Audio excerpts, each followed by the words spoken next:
आज का क्वेश्चन ये है कि इंडिया जैसे डाइवर्स सोसाइटी में पॉलिटिकल सिस्टम सोशल डाइवर्सिटी को कैसे अकोमोडेट करता है, यानी डिफरेंसेस को इग्नोर नहीं करता बल्कि सिस्टम के अंदर स्पेस देता है। चलो इसको एग्जाम्पल्स के साथ क्लियरली समझते हैं। चलो एक सिंपल डायग्राम यूज करते हैं ताकि रिलेशनशिप इजीली दिख जाए। सबसे पहले सोशल डाइवर्सिटी का मतलब होता है सोसाइटी में अलग अलग आइडेंटिटीज और ग्रुप्स का होना, जैसे language, religion, caste, tribe, region, gender.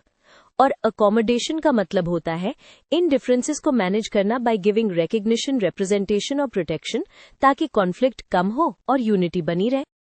India ने इसको हैंडल करने के लिए बेस सेट किया कॉन्स्टिट्यूशन के वैल्यूज से। रीजन सिंपल है, अगर रूल्स क्लियर नहीं होंगे तो मेजॉरिटी अपने हिसाब से डिसीजंस ले सकती है। इसीलिए इक्वालिटी, लिबर्टी, फ्रेटर्निटी और जस्टिस जैसे प्रिंसिपल्स डाइवर्सिटी को सेफली होल्ड करते हैं। अब राइट्स वाली चीज देखो। फंडामेंटल राइट्स का पर्पस ही ये है कि किसी भी ग्रुप को डिस्क्रिमिनेशन से प्रोटेक्ट किया जा सके। अगर स्टेट पावर स्ट्रांग हो तो राइट्स एक सेफ्टी वॉल्व बन जाते हैं ताकि सिटीजन के आइडेंटिटी के बेसिस पर अनफेयर ट्रीटमेंट ना हो। एक बहुत डायरेक्ट एग्जाम्पल है कल्चरल एंड एजुकेशनल राइट्स। सोचो अगर माइनॉरिटी कम्युनिटीज को अपनी लैंग्वेज और इंस्टीट्यूशंस का स्पेस नहीं मिलेगा तो इनसिक्योरिटी बढ़ेगी। इंडिया का सिस्टम बोलता है अपने कल्चर प्रिजर्व करो और एजुकेशन इंस्टीट्यूशंस भी रन कर सकते हो। Next, federalism. इंडिया ने पावर को सेंटर और स्टेट्स में शेयर करके डाइवर्सिटी को अकोमोडेट किया। क्यों? क्योंकि local issues local governments better समझती हैं। लिंग्विस्टिक रीऑर्गेनाइजेशन इसकी क्लासिक एग्जाम्पल है।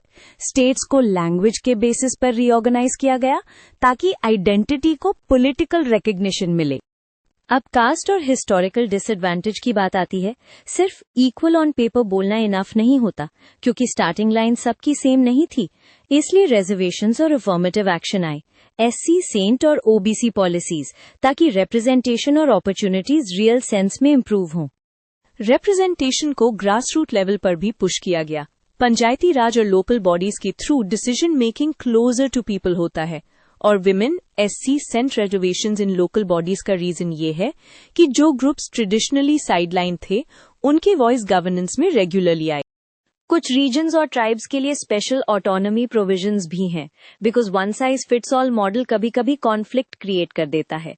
6th शेड्यूल जैसे अरेंजमेंट्स नॉर्थ ईस्ट के ट्राइबल एरियाज को सेल्फ गवर्नेंस का स्पेस देते हैं ताकि उनकी कस्टम्स और लैंड सिस्टम्स प्रोटेक्ट हो सकें। पॉलिटिकल सिस्टम सिर्फ लॉज से नहीं चलता, पॉलिटिक्स से भी अकोमोडेशन होती है।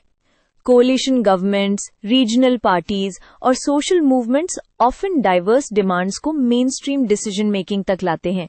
इसका बेनिफिट ये होता है कि ग्रुप्स को लगता है उनकी बात सुनी जा रही है, तो डेमोक्रेटिक स्टेबिलिटी बढ़ती है।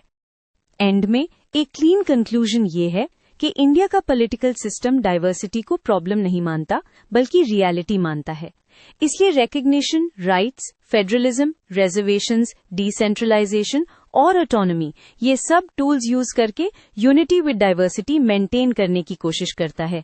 एग्जाम में आंसर फिनिश करते टाइम 2 to 3 कॉन्क्रीट एग्जाम्पल जरूर मेंशन करना ताकि एक्सप्लेनेशन स्ट्रांग लगे।